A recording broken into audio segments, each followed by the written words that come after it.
DJ Hariom Basantpur, DJ Hariom Basantpur, DJ Hariom Basantpur.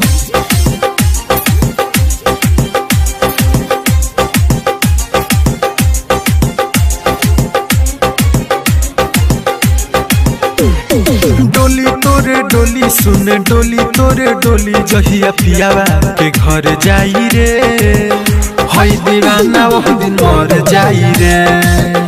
जहिया पियावा के घर जाई रे, हई दीवाना वो दिन मर जाई रे।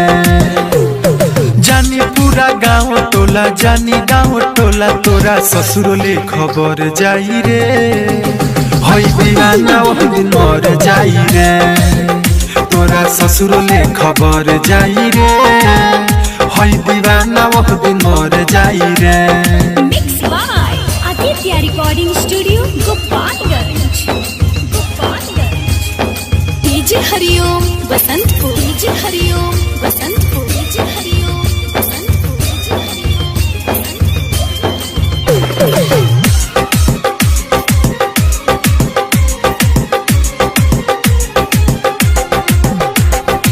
ऐसे सीतम मुझे ढइबे, बाद में बड़ी पछतइबे। चल जाइब छोड़ी के दुनिया, तब ते हुलरवा बहइबे। हाँ ऐसे सीतम मुझे ढइबे, बाद में बड़ी पछतइबे। चल जाइब छोड़ी के दुनिया,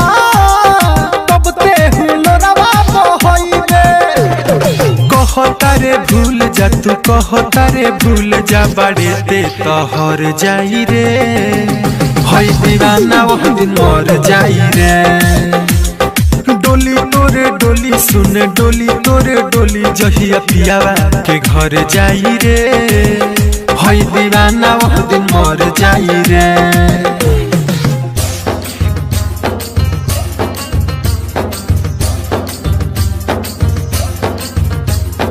DJ Hariom Basantpur, DJ Hariom Basantpur, DJ Hariom Basantpur, DJ हरिओम।